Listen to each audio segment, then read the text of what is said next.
प्रधानमंत्री नरेंद्र मोदी और अमेरिका के प्रेसिडेंट जो बाइडेन के बीच बहुप्रतीक्षित वर्चुअल मीटिंग का 11 अप्रैल 2022 को शुभारंभ होने जा रहा है। दोनों देशों के बीच बहुप्रतीक्षित इस उच्च स्तरीय वार्ता के क्रम में दोनों देश एक दूसरे के साथ द्विपक्षीय मुद्दों को समाधान करने, रिश्तों की गहराइयों को मजबूत करने और स्ट्रैटेजिक पार्टनरशिप के विभिन्न मुद्दों पर चर्चा करेंगे। इसके तहत यूक्रेन युद्ध की भी विशेष रूप से चर्चा होगी। साथ ही साथ दक्षिण एशिया के देशों में उत्पन्न हुई अस्थिरता की स्थितियों अर्थात पाकिस्तान और श्रीलंका में जो भी राजनीतिक और आर्थिक गतिविधियां चल रही हैं उसका भारत और रूस के साथ साथ अमेरिका के साथ जो भी संबंध विकसित हो रहा है उस पर चर्चा की जाएगी। आईपीसीसी की रिपोर्ट और ग्लोबल वार्मिंग के मुद्दे पर भी इस दौरान चर्चा होगी। साथ ही साथ भारत का अमेरिका के साथ जो strategic partnership Indo Pacific region में अर्थात प्रशांत महासागर और हिंद महासागर के बीच में सुरक्षा के दृष्टिकोण से चल रहा है उस पर भी विशेष रूप से चर्चा होगी। पिछले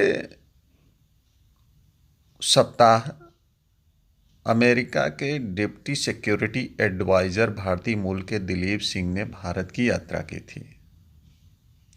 उन्होंने अपनी यात्रा के दौरान यह बयान जारी किया था कि भारत यदि रूस से पेट्रोलियम पदार्थों का आयात करता है तो उसे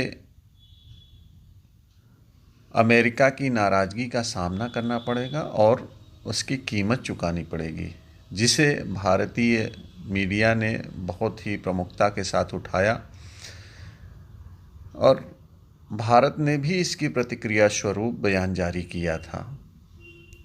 कल अमेरिकी विदेश मंत्रालय के प्रवक्ता ने स्पष्ट किया कि भारत अपनी स्वतंत्र विदेश नीति का अनुपालन करने के लिए स्वतंत्र है। भारत अपनी लोकतांत्रिक शक्ति और संप्रभुता के आधार पर जो भी निर्णय लेना चाहे ले।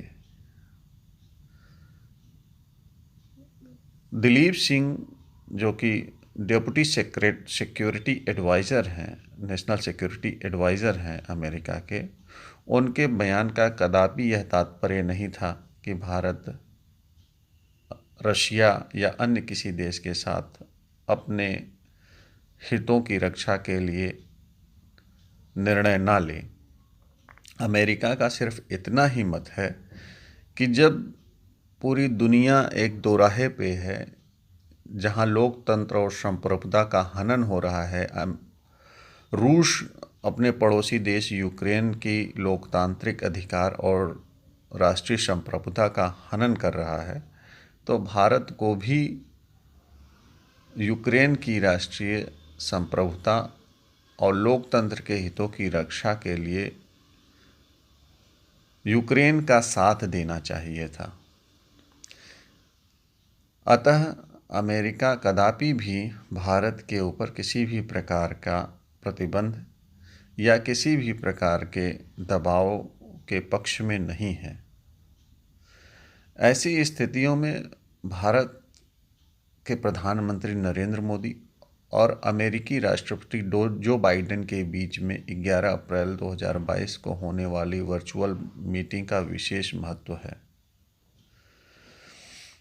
कुछ दिन पूर्व भारत के प्रधानमंत्री नरेंद्र मोदी ने रशिया के विदेश मंत्री सर्गेई से भी मुलाकात की थी और इस मुलाकात के पश्चात रशिया के विदेश मंत्री ने बयान जारी किया था कि वह भारत को सस्ती कीमतों पर पेट्रोलियम की आपूर्ति करने के लिए राज़ी है।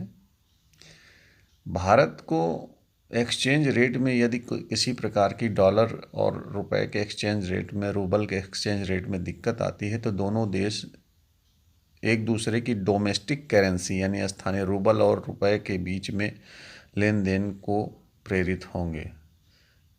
या उसका समाधान निकालेंगे। अतः डॉलर के ऊपर निर्भरता को कम किया जाएगा।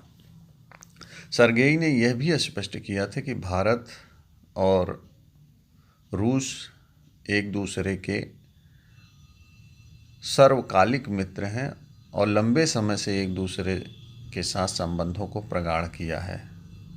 ऐसे में बाइडेन और नरेंद्र मोदी के बीच में होने वाली यह द्विपक्षीय शिखर वार्ता महत्वपूर्ण है, जिस पर विभिन्न मुद्दों पर चर्चा की जानी है।